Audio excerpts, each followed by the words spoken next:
Good afternoon, kiddos.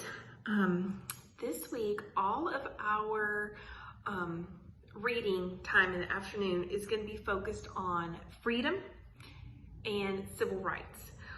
We have, in U.S. history, we've moved up through the Civil War. We've talked about the Civil War and slavery and Harriet Tubman. And now we're going to skip ahead a little bit to the Civil Rights Movement, but we're going to do a little bit of reading that's going to connect the two. I bought this book last summer and was so excited to share it with you guys. I could not wait for us to get to this study, and now we're not at school, but we're gonna do our best with doing this online. But this is called "What's the Big Deal About Freedom?" And so this week we're gonna think about what does it mean to be free,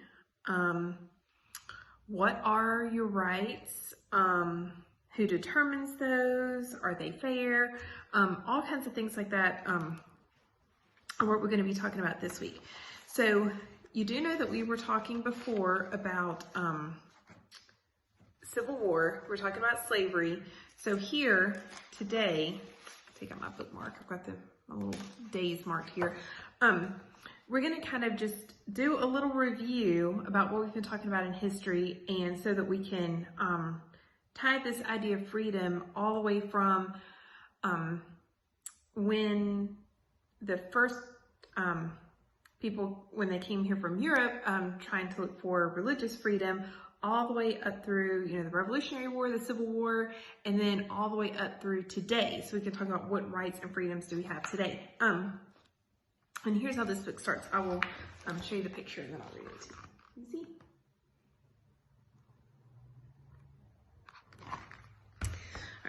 It says, you know that feeling you get when you finally unbuckle your seatbelt after a long trip in a cramped car? Or when the bell rings on the last day of school before summer vacation? Or when you see a wide open field that you can run through without worrying about traffic or cars?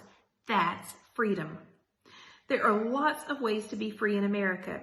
Here you're free to dress the way that you want, speak your mind, and choose the people that you want to be friends with. Then there are also freedoms that we enjoy all together as a country, like the freedom to decide on the rules and choose who's in charge.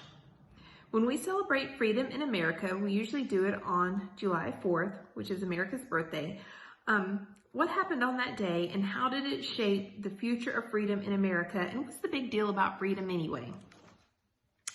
So if you want to, pause the video here for a second. So if you're watching this with mom or dad or grandma, and you want to pause this for a second and just talk about that. See, this is where I miss us being together, because if we were together, this is where we would stop in the book and we would all chat a little bit about what does it mean to be free and why is that important? What freedoms do we have? So if you want to pause this here for a minute, talk to mom or dad a little bit, but think about what freedom means to you.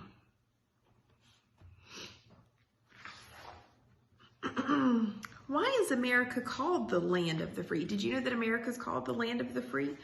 The United States of America began as 13 English colonies. We talked about that. This is a review. We talked about those original 13 colonies and about how the American flag originally had 13 stars for the 13 colonies. Now it has the 13 stripes. The United States of America began as 13 English colonies ruled by the King of England, who acted like a big bully. And we talked about that. We talked about how we were all the way over here, but yet we're still being ruled by the King of England. And we decided we didn't like that so much anymore. He told the colonists what to do and made them pay money called taxes to England, but they weren't allowed to vote for their leaders in England and try to change the rules. Over time, the colonists started to realize that that wasn't fair and that their voices should matter. So in the summer of 1776, Thomas Jefferson and other patriots decided to say goodbye to the king. Well, not personally. Jefferson wrote the Declaration of Independence to announce America's freedom from British rule. And we talked about that. Remember, we talked about, we had the scroll that looked like the old-timey parchment paper, and we looked at the Declaration of Independence and talked about that meant Declaration of Independence, declare. We were saying that we were independent. We were declaring our freedom, our independence, and we're not going to be part of this anymore. We're going to do our own thing. So here in this picture, if you can you see the king here? Here's the king. Here we are over here. So from the beginning, we wanted to be free and independent from the British rule. And then it says, how is America going to be different? So then, that goes into the Revolutionary War here. And then the next page says, how is America going to be different than it was before the Revolution? So again, it's kind of saying like, well, so what was the big deal? So we want to be free. What does that mean? How is this going to look different now that we've fought the Revolutionary War? The British Army fought hard, but finally, in 1783, America was free, and we would never again have a king who could bully us, because we don't have a king. What do we have in the United States instead of a king? We don't have a king. We elect our president, and we vote and choose our president that way, instead of being chose for us, or just whoever happened to be born into that position. But it wasn't yet the America we know today. It was more like a jumble of states that couldn't agree on much. So men representing each state met in a constitutional convention to write the rules that would form something new, a national government that represented we the people. And that's where they wrote the Constitution. And remember, we looked at that in class also. That was another document that was rolled up, and we opened it up, and it looked like the old parchment paper. So for 4 long months, these men called delegates talked and debated, argued, and finally agreed on a plan, our Constitution, which is the supreme law of the land. One of the greatest things about the Constitution is that it's flexible. As times change, we can change the laws too. The Constitution even includes a section saying that it can be changed or amended. That's what amending means. So if I say, we're going to have to amend our plans, that means we're going to have to change them. So amendments, changes, and early Americans didn't waste time. They started amending or changing the Constitution right away. So here's a picture down here where they're writing the Constitution. And why do you think that's important? Again, this is where if we were in class all together, we would stop. So you may want to pause the video for a second and talk with mom and dad about why is it important that we're able to change the Constitution and change those laws? Do you think that America was the same back in 1783, 84, 85, back 87?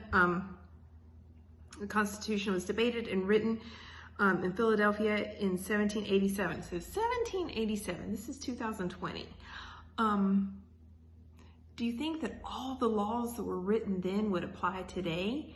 And do you think that maybe new things have come along that they could not have even thought of back then? Sometimes also people's attitudes change. So if you want to pause this for just a second and talk with mom and dad about why you think it's important that the Constitution is able to be changed. Why did the founders start changing the Constitution right away? People in early America worried that the Constitution would create a government that might try to bully us. So the founders promised to add a Bill of Rights to protect us. See, while the Constitution says what the government can do, the Bill of Rights, the first 10 amendments or changes to the Constitution, says that we the people have basic freedoms and rights that no government can take away. So what we're going to find out as we go through here is that when they said we the people have basic freedoms and rights, we're going to learn who they were talking about in the beginning, we the people, because they weren't talking about everyone. Even though that sounds nice and it sounds great saying, hey, we're free, we have these rights, those did not apply to everyone from the get-go. Together, the Constitution and the Bill of Rights say that the American people are in charge and that the leaders get their power from us.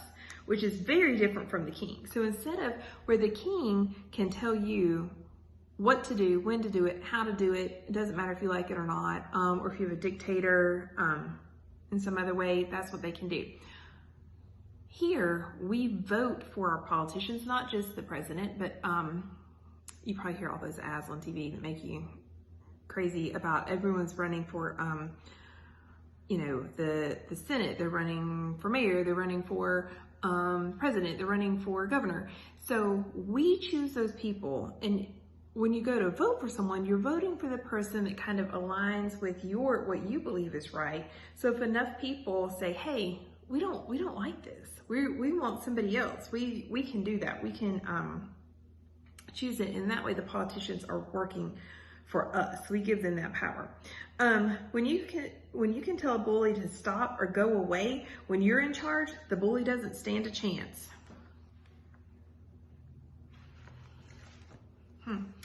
Oh, down here it says, okay, I'll show you this picture. It says, before the American Revolution, colonists were forced to provide meals and a place to sleep for British soldiers at any time, even in restaurants. This made the colonists mad, and the Bill of Rights made sure that we would never be forced to do that ever again. So look down here, you're going to see colonists and you're going to see a British soldier. Can you see that picture? So, it's things like that they didn't want to happen. They didn't want someone telling them, hey, when this British soldier comes, you have to take care of him. You've got to feed him, give him a place to stay. Like, they don't want to do that. So they put that in their Bill of Rights. All right, we've got one more page here. Okay, so what does the Bill of Rights give us the freedom to, so how does the Bill of Rights give us the freedom to stand up for what we believe? The very first amendment of the Bill of Rights includes some of the most important freedoms. It says we have the freedom of speech. So what is that? What is the freedom of speech? Speech, that's talking, that's what you say. The freedom to say whatever you want. You can say things in this country and not be afraid of getting in trouble for speaking your mind about things. And our leaders can't stop us, even if they don't like what we're saying. You can even have the freedom to express your beliefs in school, just don't call it out in class. So in this book it says you've got the freedom to express your beliefs in school, just be respectful and don't interrupt. Freedoms of religion is another First Amendment right. It means that you can go to any church or synagogue or mosque or temple that you want, or none at all. That is, in this country, you have the freedom to worship in any way that you want. The First Amendment also says that we're free to assemble. That means when things aren't going right and we feel like our leaders aren't listening to us, we can get together with our friends and neighbors and try to make a change. How? By organizing marches and rallies and letter writing campaigns to change people's mind, or by convincing folks to vote for a new leader. And that's what democracy is all about, the power of the people to set the rules and govern ourselves.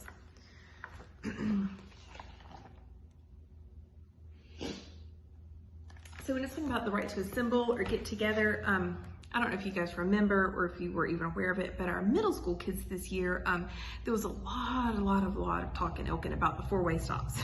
And some people liked them, some people didn't. So they had like community meetings, and our middle schoolers went to several of those, and they met with our elected officials. They went to the community meetings, they did research, they listened to people voice their opinions about it.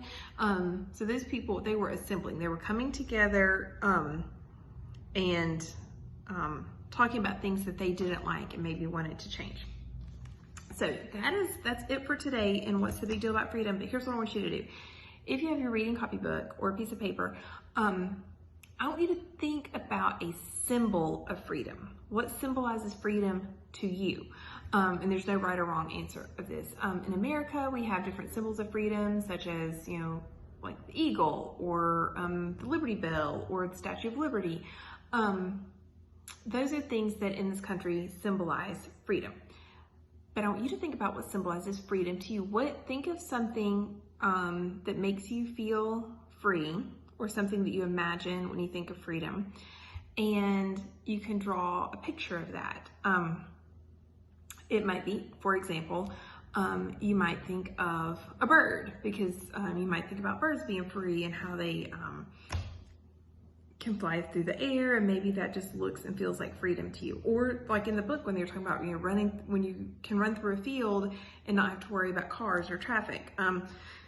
So maybe it's like a wide open field or mountains. So you're thinking a symbol is something that represents something else. So you're thinking about what do you think of when you think about freedom? And go ahead and draw a picture of that symbol, whether it's a bird or a balloon or a mountain or clouds, anything that for you feels like freedom. And what is that symbol? So go ahead and do that in your reading copybook, and then tomorrow we'll read a little bit more in what's the big deal about freedom. Okay, see you tomorrow.